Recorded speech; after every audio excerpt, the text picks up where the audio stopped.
Colonel Sleeman और स्लीमनाबाद कटनी भाग -2।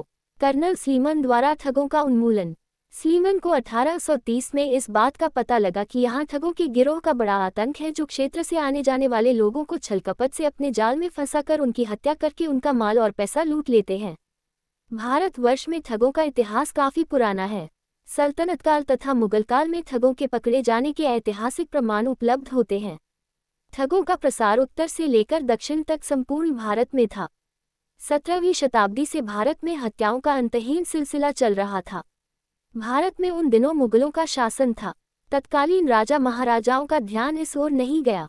सन 1666 में शाहजहां के शासनकाल के अंतिम चरण में भारत आए फ्रांसीसी यात्री थेवनाथ ने लिखा है कि संसार के सबसे धूर्त डाकू भारत में मिलते हैं जो अपने साथ एक फंदा लिए रहते हैं और मौका देखते ही इस चालाकी से गले में डालकर कस देते हैं कि कुछ ही मिनटों में आदमी का काम तमाम हो जाता है। कर्नल स्लीमन का मत है कि इस प्रथा ने भारत में उन जातियों के द्वारा प्रवेश पाया जिनका संबंध शक और पार्थियन कबीलों से था। ठगों का आदि स्रोत चाहे जो रहा हो, इतना अवश्य है कि धर्म, जाति, रंग, वर्ण की असमानता के बीच में भी यह किस कदर एकता के सूत्र में बंधे थे कि केवल आश्चर्य ही किया जा सकता है। 30 ये लोग काली को अपना आदर्श मानते थे तथा देवी के नाम पर ही वह सभी कार्य करते थे। ठग राहगीरों के साथ संपर्क बढ़ाकर घुल मिल जाते थे, उनके साथ खाना पीना करते, भजन पूजन कीर्तन करते और रात्रि में सोते समय उनका गला घोंटकर उनकी हत्या कर देते तथा उनका सामान और धन लूटकर तुरंत उन्हें कब्र में गाड़ देते थे। लूट के शिकार व्यक्ति की लाश का भी पता किसी को नहीं चलता था। ठगों के आतंक को देखते हुए अंग्रेज अधिकारियों ने अपने सैनिकों को अवकाश के समय घर जाने पर सतर्क रहने का आदेश प्रसारित किया तथा रास्ते में किसी के द्वारा दिया हुआ पान, तंबाकू, प्रसाद आदि न खाने की सलाह दी थी। 1835 में स्लीमन को ठगी उन्मूलन अधिकारी बनाया गया और 1839 में वे ठगी विभाग के कमिश्नर बनाए गए। स्लीमन ने ठगों को समाप्त करने का दृढ़ निश्चय किया। उन्होंने ठग और ठगी से संबंधित विभिन्न जानकारियां एकत्र की। ठगों की धार्मिक पृष्ठभूमि, इनके अंधविश्वास और ठगों की गुप्त सांकेतिक भाषा रामासी का भी अध्ययन किया। ठगी प्रथा के साथ एक पौराणिक आख्यान जुड़ा हुआ है। ठग किसी भी धर्म का मानने वाला हो, वह इस पौराणिक कथा पर विश्वास करता था। धार्मिक मान्यता है कि रक्तबीज नाम का एक महादानव मनुष्यों को खा जाता था। दुनिया में त्राही त्राही मची हुई थी। सभी तरफ लोग देवी देवताओं से प्रार्थना कर रहे थे। काली ने भक्तों की पुकार सुनी और रक्तबीज नामक राक्षस का संहार किया, लेकिन जहां पर उस राक्षस का रक्त गिरता था वहां पर एक नया रक्तबीज उत्पन्न हो जाता था। देवी संहार करते करते थक गई। उनके पसीने से 2 मनुष्य पैदा हुए। देवी ने उन्हें एक रुमाल दिया जिससे उनका रक्त जमीन पर न गिरे। देवी ने राक्षसों का वध करने का आह्वान किया। इनके द्वारा राक्षसों का नाश कर दिया गया। राक्षसों के विनाश के उपरांत जब वे लोग रुमाल वापस करने लगे तो काली ने कहा कि यह रुमाल दुश्मनों का सफाया करने में आगे भी काम आएगा, अतः तुम लोग इसे रखो। प्रसन्न होकर काली ने अपना एक दांत भी उन्हें दिया जिससे वे राक्षसों को कब्र खोदकर गाड़ सकें। ठगों की यही मान्यता थी। काली के आदेश से ही ठग यात्रियों की हत्या करते थे। ठग अपने साथ पीला रुमाल रखते थे और प्रायः उसी रुमाल से अपने शिकार का गला घूंटकर हत्या करते थे। ठग अपने पास कुदाली भी रखते थे जिससे कब्र खोदकर वह अपने शिकार को गाड़ देते थे। ठगों के द्वारा प्रयुक्त की जाने वाली कुदाली को बहुत पवित्र माना जाता था और विशेष प्रकार से शुभ मुहूर्त में उसका निर्माण कराया जाता था। धार्मिक क्रियाएं संपन्न हो जाने के बाद कुदाली ठग गिरोह के चतुर व्यक्ति को सौंपी जाती थी। इस पवित्र कुदाली को माही या कासी के नाम से जाना जाता था। पकड़े जाने पर ठग अपने संपूर्ण क्रियाकलापों का वर्णन स्लीमन के समक्ष प्रस्तुत करते थे। गिरोह का जो सदस्य गला घोंटने का कार्य करता था वह भारतोली कहलाता था। कब्र खोदने वाला व्यक्ति लुधियाई तथा गला घोंटते समय शिकार का हाथ पकड़ने वाला घमासिया होता था। जिस स्थल पर शिकार को कब्र में गाड़ा जाता था वह स्थान बेल कहलाता था। गला घोंटने के उपरांत गिरोह के सभी लोग गुड़ खाते थे जिसे तपोनी का गुड़ कहा जाता था।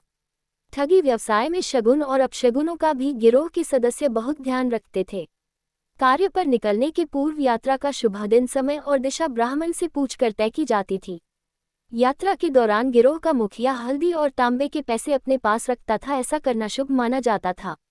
शगुन ठीक न होने या अपशगुन हो जाने पर ठग वापस लौट आते थे, खतरा नहीं उठाते थे। ठगों ने स्लीमन को कुछ अपशगुन भी बताए, जैसे गांव का कोई मृतक, तेली, लंगड़ा, जोगी, फकीर, बढ़ई, कुम्हार, नर्तक, अंधा आदि बहुत अपशगुन होता था।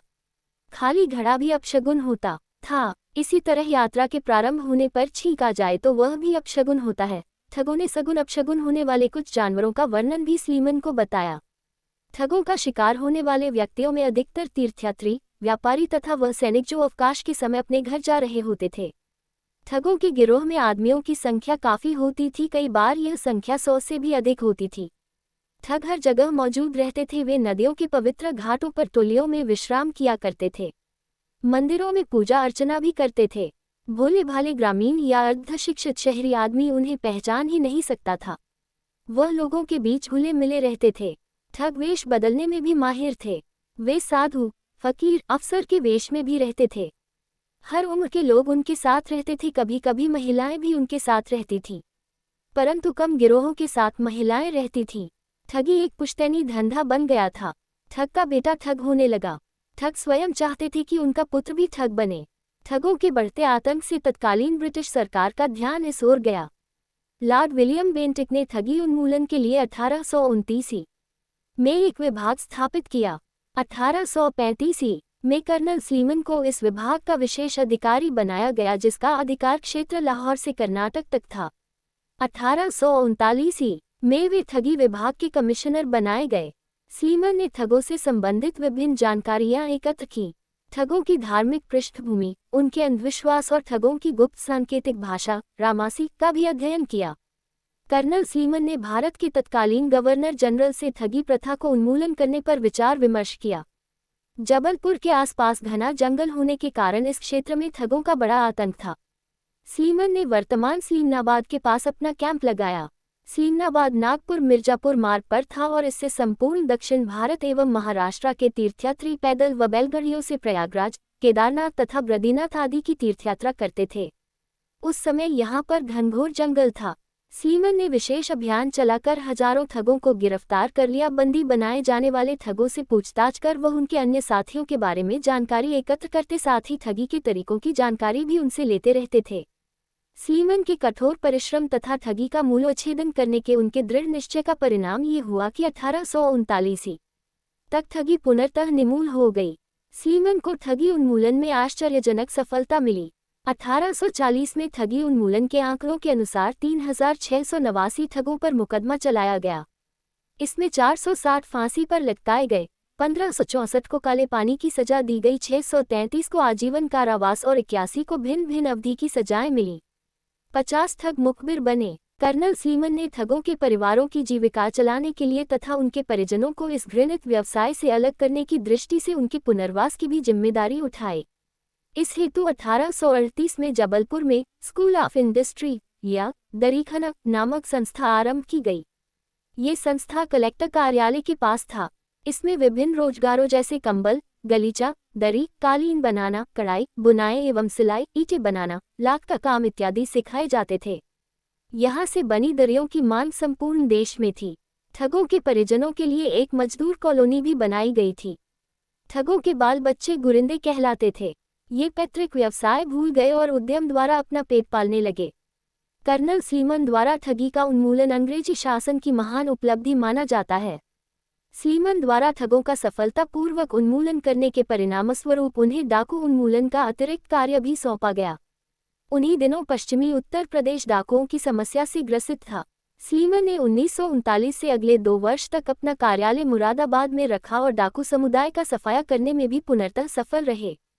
1942 में स्लीमन बुंदेलखंड के गवर्नर जनरल के प्रतिनिधि के रूप में पदस्थ हुए और उनका मुख्यालय झांसी में था। फरवरी 1843 में स्लीमन को लेफ्टिनेंट कर्नल बनाया गया तथा सितंबर 1843 को उन्हें ग्वालियर का रेजिडेंट बना दिया गया। जनवरी 1849 को स्लीमन लखनऊ के रेजिडेंट बनाए गए। 1851 में स्लीमन की पदोन्नति 36 नेटिव इन्फेंट्री के कर्नल के पद पर हुई। नवंबर 1853 को पुनः पदोन्नत होकर पूर्ण कर्नल हो गए। लगातार कार्य में व्यस्तताओं के कारण कर्नल स्लीमन का स्वास्थ्य खराब रहने लगा। नवंबर 1855 में स्लीमन अपनी पत्नी के साथ स्वदेश जाने की तैयारी प्रारंभ कर दी। फरवरी 1856 को वह इंग्लैंड रवाना हुए। अस्वस्थता के कारण मार्ग में ही 10 फरवरी 1856 को उनकी मृत्यु हो गई। इस क्षेत्र से उनके लगाव तथा ठगों के आतंक से क्षेत्र की जनता को मुक्त कराने के कारण आज भी इस क्षेत्र में कर्नल स्लीमन का नाम बड़े आदर के साथ लिया जाता है।